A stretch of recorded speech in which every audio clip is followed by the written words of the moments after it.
Hi, this is Mike Maloney. I've got a good friend on the line, Chris Martenson from peakprosperity.com, and he and his business partner, Adam Taggart, have released a book recently, and it is called Prosper: How to Prepare for the Future and Create a World Worth Inheriting. And isn't that a wonderful title? To create a world worth inheriting. So, Chris, how are you doing? Mike, I'm doing well. It's good to be with you here. You know, I just finished reading the book. The first part of it, you sort of recap the three E's, which is the basis of the three E's can be found in your crash course, a wonderful video series, and your previous book. And so I highly recommend that anybody that's concerned about this, and everybody on the planet should be concerned, they really do need to watch the crash course. Can you explain the three E's for us? Well, certainly, I became really concerned when my portfolio was getting shredded at one point in time back in 2000, 2001, and I started digging into what I'll call the first E, which is the economy. We all care about the economy. We want to have a job, and we love to get our paychecks. And if you have a functioning economy, lots is possible. Mike, I got scared just digging into that first E. We didn't have such wonderful things as your video series out for people to understand how money works, currency works, how the banking system works. So I started to understand that first E, the economy. I got a little worried just looking into that E. But then when I discovered this second E, energy, particularly oil, and how oil fuels and funds an economy, and I started to understand really where we were in the energy story, meaning we're not going to be able to have infinite energy forever, but this first E, the economy, wants infinite growth forever. I started putting those two pieces together, got even more worried about the sustainability of our current paradigm or model that we run in this country and across the globe.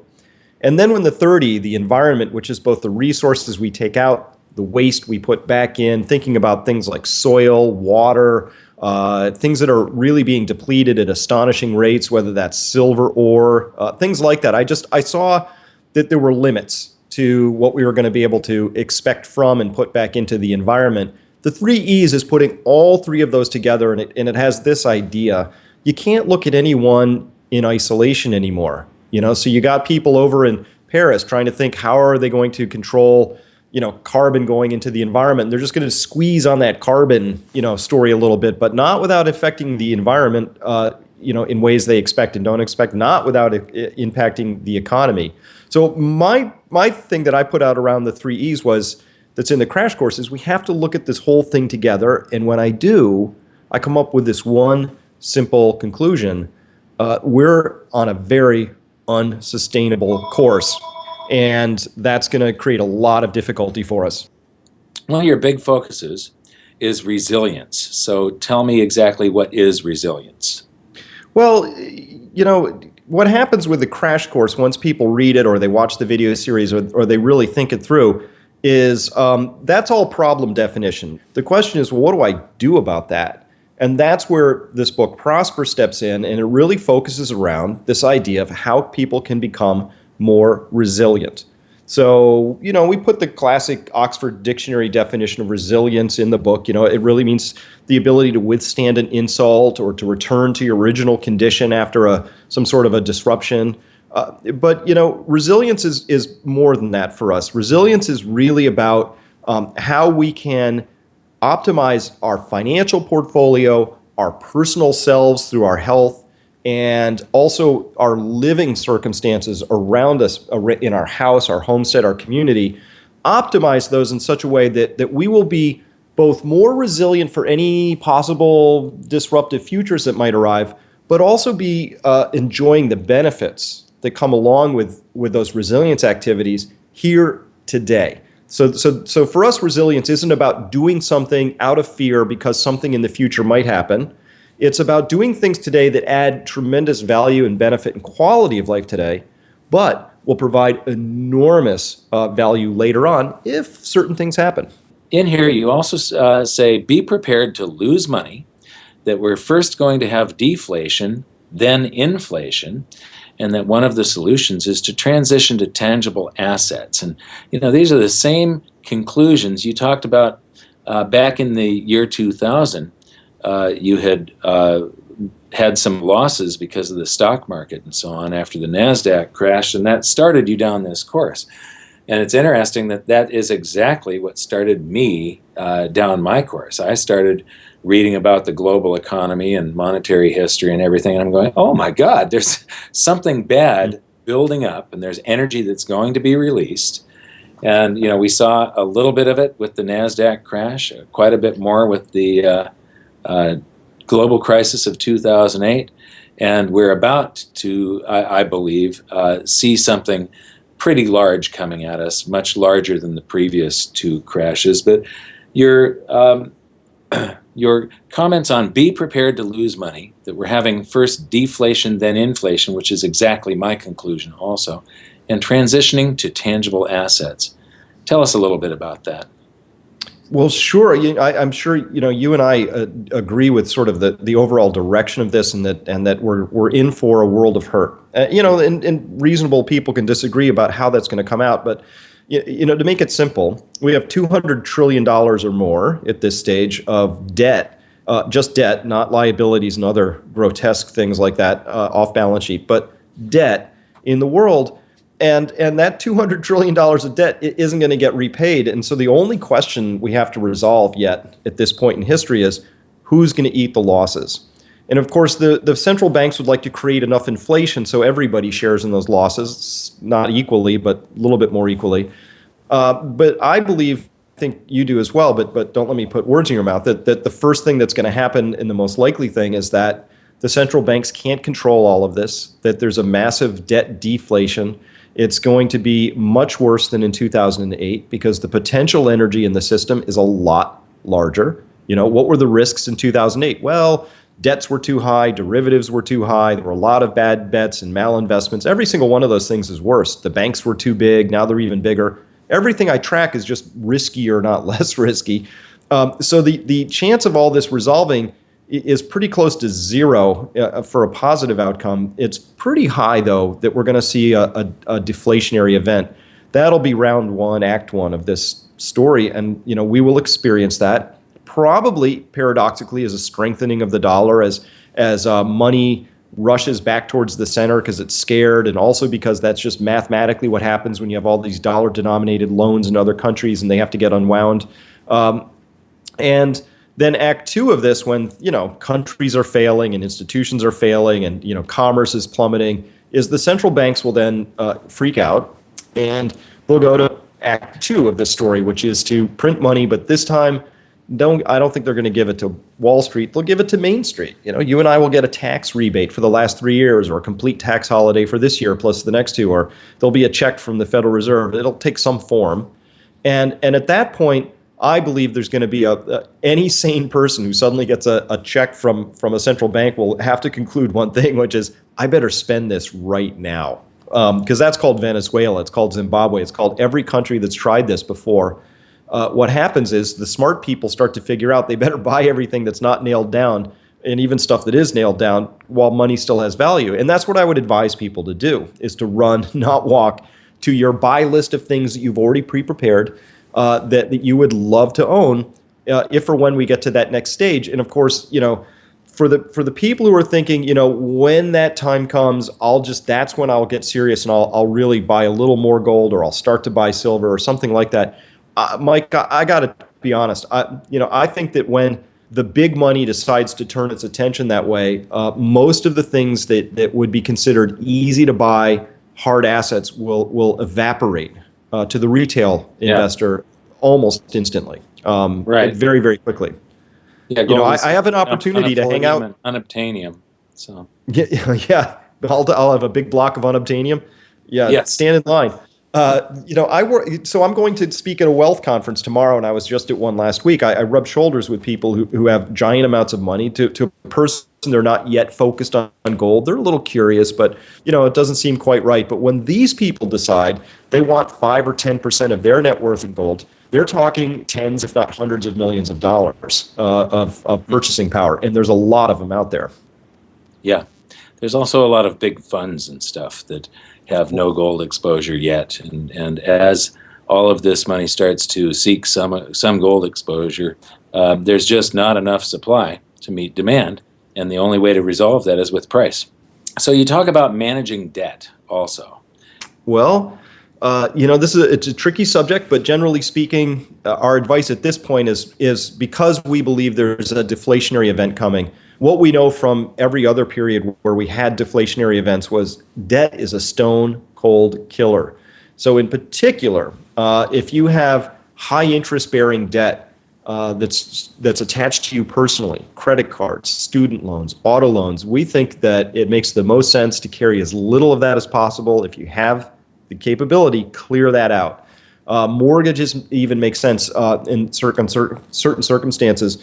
So for debt that's consumptive in nature, and by the way, for a lot of people, unfortunately, this includes student loans. If you're, putting a couple $100,000 into a college degree that will get you a bartending job, probably not a good investment right now. And so those are all examples of consumptive debt, and because those debts don't really have a way of paying themselves back immediately. There's some types of debt that are okay, and if you're smart and you've got it structured well, and there's investments you can make in real estate and business and other places where we're not nearly as descriptive about don't touch that. But for most people, getting out of debt, part one, is really important because it turns out that when there's an economic crisis and there's a downturn, you lose your job, you discover very quickly that both the assets in your life and your income are variables. They go up, they go down. But debt is a constant. It just sits there. Your mortgage requires the same, $2,000 a month payment or whatever it is. Your car payment is the same, $400 a month or whatever it is.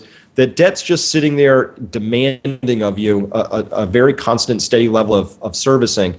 And your assets might have plummeted and your income might have gone down. So we advise people to get out of debt, and we really advise people to consider becoming entrepreneurs and really expanding their income stream so that they're not just dependent on one, which could go away. Yeah, excellent. Yeah, people that haven't really studied the Great Depression or some big deflationary episode just don't understand how you get trapped backwards in debt. During the Great Depression, prices went down first and incomes followed a little bit later. And so if prices are going down and your income is going down and it all sort of nets out the same, it sounds like you're okay. But if you borrowed when prices were high, you have a payment that is a nominal amount. It's not going to change with the deflation. And so it becomes a much higher percentage of your disposable income to try and make that payment. So you talk about true wealth, emergency preparation, and one of my favorites here, pursuing mastery. I just love that, pursuing mastery. Yeah, that's really, I think that's life under, if you're really living it well and full, you should be doing that at any time, not just because we think the world might get a little crazy on us in the future. And that idea of pursuing mastery is really critical. So again, for Adam and I, this, once we really started to understand what all the dimensions were of really becoming resilient, we realized that this is, again, not something that would be unrecognizable to my great-grandfather, were he still alive, and to people of times past, which is this idea that we only get one life to live. Time, we didn't get to really focus on time capital yet, but time is the one thing that's your constantly depleting asset. It's your most important asset. So really, we think that understanding where we are in the world at this point in time it's a fantastic invitation to really step up and live it fully. Life isn't a dress rehearsal. So mastery is a way of really stepping into what your true gifts are. And Adam's done a lot of work helping people understand how they can go about finding their authentic career and really doing what's important to them. And Mike, I meet people all the time who feel trapped, in a job they don't like, that's not really fulfilling, but they've got all these obligations and mortgages and kids and college stuff coming, and they don't really know how to get out of that. And so And so they spend their time in a job that they'll never really get to mastery in because they're not passionate about it. And so, well, hopefully this book isn't an invitation for people to quit their jobs and become irresponsible, but it is an invitation to really learn from the examples of others who have stepped up, who have said, I will use this as an opportunity to figure out how really ask some of the harder questions about who I am, what do I want to be. And so if I was going to sort of summarize what this book is, what our work at Peak Prosperity is about, think of three circles, and they all overlap in the center. And the first circle is knowing. So you need to really know where we are. That's what the crash course does. That's what the Hidden Secrets of Money does. So you and I, we're educators trying to say, listen, knowing what's going on in the world is really important right now. And then doing, so it's not just knowing, knowledge that doesn't lead to action is useless. So we care about what do people do with that. So knowing and doing can overlap a little bit. And you've got some mastery in where those two circles overlap. And then we've been touching on this third circle, which is the being. Like, how do I want to be with this information? What kind of a person am I going to be? How am I going to really improve myself and really step into my gifts as they reveal themselves to me as I live my life? So that knowing, doing, and being, the real mastery we're focusing on is it's a little tiny piece where all three of those circles overlap. It's like it could be a little almost triangular shape if you could imagine that in your mind's eye. That's really what we're angling for here. And not that we have all the answers, but we've got a lot of experience with people who've really gone down that path and said, this is worth doing. No matter what's coming, this is worth doing. But if future X turns up, I'm going to be so glad I did this. Yeah, another thing that you talk about is that you're going to be glad you did it, whether the thing that you're preparing for is what materializes or not. Either outcome, if things just went along just fine, you're still going to be glad that you did this. Absolutely. I sleep really well at night. I don't worry about, what's happening to my portfolio because Tokyo's, stock market's going crazy. I'm healthier than I used to be. I live surrounded by beauty in my physical environments and in my outdoor space. I've got better relationships with the people around me and in my own family. These are all things that that to me have tangible, amazing benefits to me today, and I think that's available to everybody. So yes, I got started down this path because I was worried where the future was leading and what might happen. But now that I've gotten far enough down the path, I realize, oh, this was all worthwhile to do anyway, and I probably should have gotten started sooner, but thank my lucky stars I got started when I did. Okay. And I'd sort of like to end this interview with your comments about, at the end of the book, you talk about taking control by letting go and putting your time to its highest use. You talk about clearing your calendar, too. So that's part of putting your time to its highest use. Tell us about those things. Absolutely. Yeah. Thank you for that. Because this was something it took me a while to learn. So true mastery is, if you imagine like there's either there's things you can do something about, you have some control over it, or the things you have no control over, right? So those are sort of two big buckets. And then a couple of other ones might be things that you actually act on and things you don't act on. And so where we achieve some of our highest mastery in life is when we are acting on things, taking actions around things that we can control, right? So those are things that it makes perfect sense. Put your time there. But on the other side of that, it doesn't make any sense to be spending your time really trying to take a lot of actions around something you can't control, right? I can't control how much coal China consumes or burns, so it probably is going to be a pretty, just a lot of ceaseless striving if I attempt to sway them in that regard. So that's really direct. I think that's obvious to people. Oh, I'm going to act on things I can control. Let me let go of the things I can't. It's kind of like the serenity prayer, sort of writ out in a different way. But there's another side to this too, which is for those things that I can control, but I really am not going to take any action around. Okay, that's not so great. Maybe we could fix that. But imagine things that you can't control, and you let go of, and you don't take any action. that it's just as important to be releasing the things you can't do anything about and just not doing anything about those. Just let them go. So that letting go took me a long time to learn. So a lot of times, when people come to this idea of, oh my gosh, I need to prepare, the first thing they're asking is in that first box, what can I do? What can I control? So great, control some stuff. You buy some food, you get some gold, you get some silver, you get all this stuff parked away, you insulate your house. Okay, that's all done. But the flip side of this is just as important, which is what are the things that I can just release that I don't need? So what should I do? But also, what should I stop doing? Those are two sides of the same coin of mastery, and so that's something that we spend a good amount of time asking all the time, which is what can I let go of? And the synthesis of all of this, the point of all this, the whole book is once you go through all these 8 forms of capital is to get to that last part you mentioned, which is, okay, but then I only have so much time. So how would I begin to organize this? What would I do first? What's my next thing? What's my step 0? Where should I really begin to apply my efforts? And that's going to be a different answer for everybody, depending on how old they are and what their skills are and where they're strong and where they're weak and how much money they have and all those sorts of things. So it's unfortunately not something we can answer for anybody, but the book provides the frame so that people can start to answer those questions for themselves. And then we have companion resources that go along with the book. There's a whole What Should I Do guide, which is just linked through in the book. It's found on our website, which is much more descriptive if people want to know those things about the things they can control and take action on today and certain items they might want to acquire. We have some guidance and opinions about that. But yeah, sometimes the best question you can ask is, hey, what can I let go of? What do I not need to do? Yeah. So we should wrap this up now. And so I want to let people know where they can find information about the problem. Where can they view Crash Course or buy the book?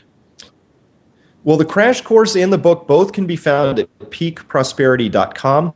Right at the top of the front page of the website, you will find links to both. The book is featured prominently right now, and the Crash Course is very easy to navigate to as well. Crash Course, again, it's a video series. We have a long form, which is a full 28 chapters, and I think it would take you 4.5 hours if you went through each one. They're like 5 to 10 minutes each. And we have what's called an accelerated Crash Course. It's a single viewing. It's under an hour. It's 53 minutes. That's a good one for people who've got a little less time, both freely available. And then, of course, the book can be found at the website and Amazon, and we've got it in every version. We've got an Audible book and e-reader and a print book. So whatever your preferred version is, we got it. Okay, and you have a book on the Crash Course as well. So you've got a Crash Course and Prosper. Chris, thank you so much for this interview. I really enjoyed the book. Mike, thank you for an excellent interview. I really appreciate it.